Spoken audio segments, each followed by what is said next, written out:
week 2 of the fantasy baseball season, and here's a few hitters I look to buy and trade for this week. The first hitter, Nolan Arenado of the St. Louis Cardinals. Arenado last season, I know the numbers went down a little bit for him, and so far this year, I know it's very early in the year, but we haven't seen much from Arenado. No home runs, 4 RBIs, 3 runs scored, 245 average, and a 269 on base. So far, Arenado hasn't hit a home run for the St. Louis Cardinal team of fantasy owners. The runs scored are way down, but the only bright spot, I believe, he's only struck out 8 times in 49 at-bats is Arenado. So obviously many seasons the numbers were inflated a little bit, playing half his games in Coors Field when he's with the Colorado Rockies, and last season, like I said, the batting average dropped but still finished with 26 and 93. And I think once Arenado gets things going this season, he's a guy that can help fantasy owners in a big way. I know this year he went 7th to the 9th round range in most fantasy drafts, and so far it's proven people right, the numbers he's put up. But like I said, I still think he's got a lot left in the tank.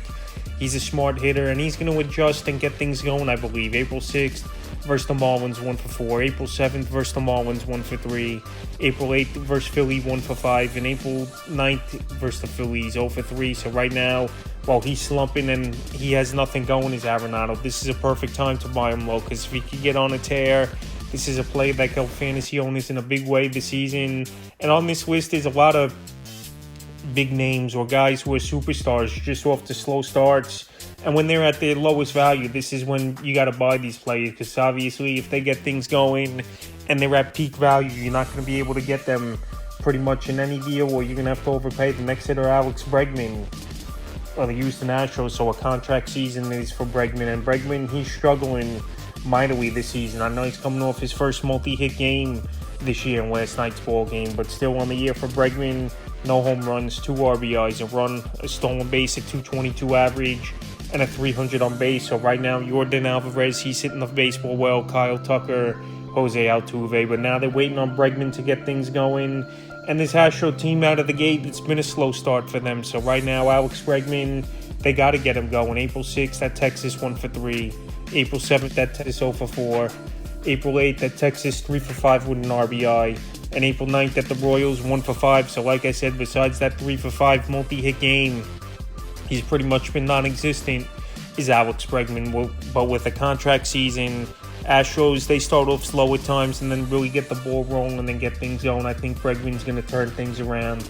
And right now, well, he's been one of the worst third basemen that starts this season in the first few weeks of the year. He's a perfect buy low candidate, because you know what you're going to get from Bregman year in and year out. You're going to get 25, 30 home runs a year. You're going to get 90 to 100 RBIs, 260, 270 average. And I believe, once again, those are the stats he's going to have. And like I said, it's a contract season. He's going to have to perform. And right now, he'll bounce back, in my opinion. The next hitter, Manny Machado of the San Diego Padres. So like I said, a lot of big names on this list. And so far, the first 3 are all third basemen, obviously. And Arenado, Bregman, and now Manny Machado, who signed the monster contract last year to an 11-year extension with San Diego. Machado, we even seen him over the last couple seasons get off to slow starts and then really get it going in June and July. So on the season for Machado, 2 home runs, 7 RBIs, 9 runs scored, a 204 average, and a 283 on base. So this Padre team so far this season, it's been a mixed bag of results for them. Last year, it was just a down year altogether. They traded Juan Soto in the offseason to the New York Yankees, but they still got very talented hitters, and it starts with Machado, who has to get things going. And we know Machado's good every year pretty much for 30 and 100 with a decent batting average, 270, 280. April 6th at San Francisco, 1 for 4 with a run. April 7th at the Giants, 1 for 4.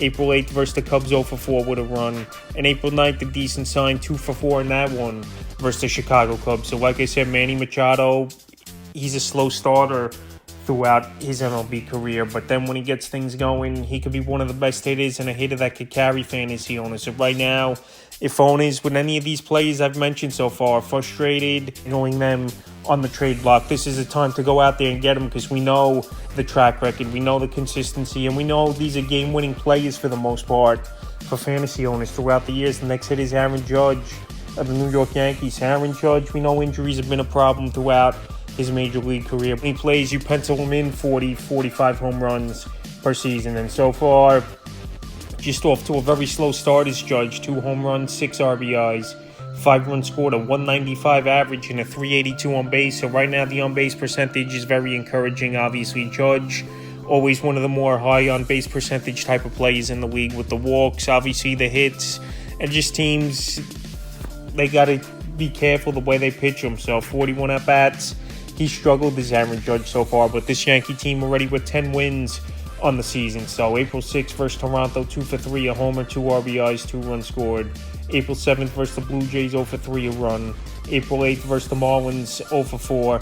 And April 9th versus the Marlins, 1 for 1, where he drew a few walks in that ball game. So like I said, Aaron Judge just takes him a couple games to really wake up, get the batting average up, hit home runs, and he's going to be fine. But right now, if someone in your fantasy league that is the Judge owner is willing to deal him, and you could get him on a little bit of a discount since he's struggling so far with the average, and even the power hasn't been up to snuff, this is a perfect time to buy him low this week. In the fifth and final player, we're staying in the New York area, is Francisco Lindor of the New York Mets. So Francisco Lindor, for whatever reason, the last 2-3 seasons, he's really come out to a slow start, especially since he's been a New York Met, is Lindor. So on the season, it's been a train wreck for him, no doubt about it. 1 home run, 2 RBIs, 3 runs scored, a 0.89 batting average, and a 208 on base. So the thing with Lindor, there's a couple games where he's hitting the ball hard, and he's going to break out of this slump. Like I said, second half of the season, June, July, or after the All-Star break,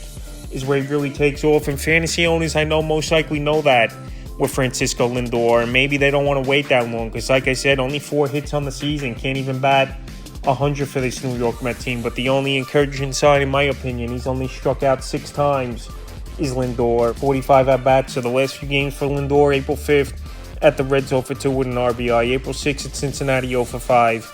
April 7th at Cincinnati, 2 for 5, a homer, an RBI, 2 runs scored.